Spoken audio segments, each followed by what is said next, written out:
Hello नमस्कार, मी सांची माझ्या चॅनलमध्ये तुम्हा सगळ्यांचं अगदी मनापासून स्वागत। सगळ्यांना सर्वप्रथम श्री स्वामी समर्थ। तुम्हा सगळ्यांचे चांगल्याचे स्वामी महाराज पूर्ण करत ही स्वामींच्यांनी प्रार्थना। आज पुन्हा एकदा नवीन व्हिडिओ घेऊन आले आहे। या व्हिडिओमध्ये छान अशी माहिती ऐकायला मिळणार आहे।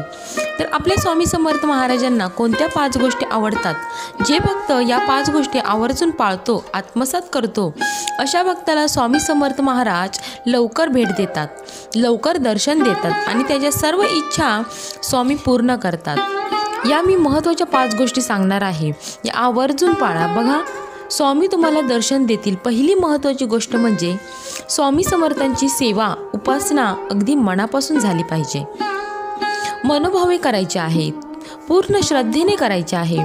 कोणीतरी आपल्याला सांगते की अशी तुम्ही सेवा करा, तुम्हाला नक्की फळ मिळेल आणि त्या व्यक्तीचं ऐकून सेवा करत असाल तर सेवा पूर्ण होत नाही, स्वामीपर्यंत ती सेवा पोहोचत नाही। ती सेवा करताना तुमच्या मनात कोणता भाव आहे, म्हणजे तुमचा स्वामींवर विश्वास आहे का? खरंच तुम्हाला असं वाटत आहे का की माझी इच्छा स्वामी नक्की पूर्ण करतील? म्हणून विश्वास श्रद्धा असेल तर तुमची सेवा स्वामींपर्यंत नक्की पोहोचेल।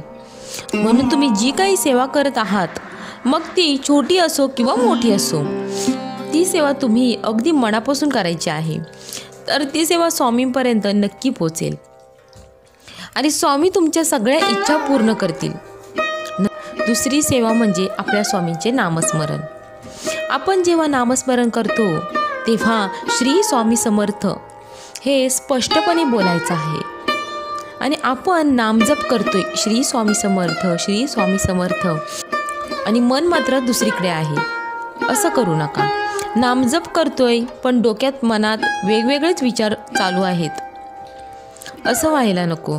आपल्या समोरच जणू स्वामी बसलेत असं मनात ठेवून नामजप करा। बाकी काही सेवा करत नाही तुम्ही, पण उठता बसता सकाळ संध्याकाळ फक्त नामस्मरण करता, स्वामींचं नाम तुमच्या ओठी अखंड आहे, तर नक्की स्वामी तुम्हाला मदत करतील, तुमच्या प्रत्येक अडचणीतून तुम्हाला बाहेर काढतील, कोणाच्या ना कोणाच्या रूपात येऊन तुम्हाला मदत करतील, तुम्हाला संकटातून बाहेर काढतील। तिसरी गोष्ट म्हणजे अन्नदान। तुम्ही जे काही घरामध्ये करता बनवता त्यातील एखादी चपाती एखादी भाकरी बाजूला ठेवता आणि एखाद्या गरीबाला किंवा कुत्र्याला मांजराला कोणाला तरी एखाद्या भुकेलेल्याला तुम्ही खाऊ घालत असाल तर त्याने काय होईल, तुम्हाला खूप चांगले परिणाम तुमच्या आयुष्यामध्ये पाहायला मिळतील। कारण अन्नदान म्हणजे श्रेष्ठ दान, पुण्याचं काम असं म्हटलं जातं।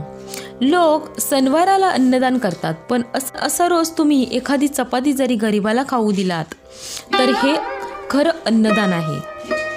करायचं म्हणून करू नका, तुम्हाला मनापासून वाटत असेल तर तुम्ही रोज एखादी चपाती गरीबाला नक्की खाऊ घाला। आयुष्यातील संकटे नक्कीच यामुळे सुटतील।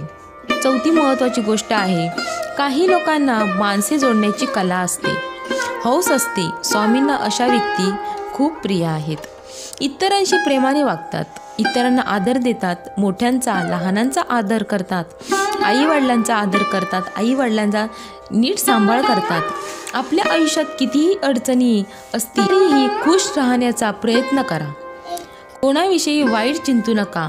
खूप काही आपल्या आयुष्यात टेन्शन असतील तरीही सुखी समाधानी राहण्याचा प्रयत्न करा। आपल्या आयुष्यात टेन्शन असतील तरीही सुखी समाधानी राहण्याचा प्रयत्न करा। आपलं जे काही दुःख आहे ते स्वामींवरती सोडून द्यायचं, तुमचं आयुष्य नक्की स्वामी सुखमय करतील। स्वामींना आपले दुःख सांगण्याची गरजही नाही, त्यांना सगळं काही माहीत असतं, परंतु तरीही त्यांना सांगून बघा, तुमचे सगळे दुःख दूर करतील, ते नक्कीच तुम्हाला बळ देतील, शक्ती देतील। आणि 5वी गोष्ट म्हणजे जे पण काही आयुष्य आहे ते सुखी समाधानाने जगा, समाधानी राहायला शिका। जे काही आपल्याला मिळतंय, जे काही आपल्याला मिळालंय त्यात समाधान मानायला शिका। मला हे मिळालं नाही, मला ते मिळालं नाही, एखादी गोष्ट नाही मिळाली त्याचं दुःख न करता जे मिळालंय त्यात सुखी राहा। बघा, खूप जण अपंग असतात, आपल्याला हात पाय डोळे सगळं काही व्यवस्थित मिळालेलं आहे, त्यासाठी देवाला धन्यवाद म्हणा, देवा कृतज्ञता व्यक्त करा आणि जे काही आपल्याकडे आहे त्यात स्वामींना आभार मानायला शिका, देवाचे आभार मानायला शिका। जे काही चांगलं आपल्याकडे आहे त्याबद्दल दिलगिरी व्यक्त करा, मेहनतीचं खा, मेहनत करा, कोणाचं वाईट विचार करू नका, कोणाचं वाईट चिंतू नका। बघा स्वामी तुमच्या सगळ्या चांगल्या इच्छा पूर्ण करतील। भलेही तुम्ही थोडीशी सेवा करा तरीही चालेल, स्वामींपर्यंत थोडीशी सेवा पण मनापासून केलेली सेवा नक्कीच स्वामींपर्यंत पोचते।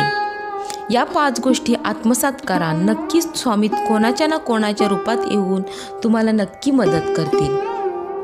व्हिडिओ आवडला तर व्हिडिओला लाईक करा, शेअर करा, कमेंटमध्ये श्री स्वामी समर्थ नक्की लिहा आणि चॅनलला सबस्क्राईब करा। भेटू आपण अशाच एका नवीन व्हिडिओमध्ये, तोपर्यंत धन्यवाद।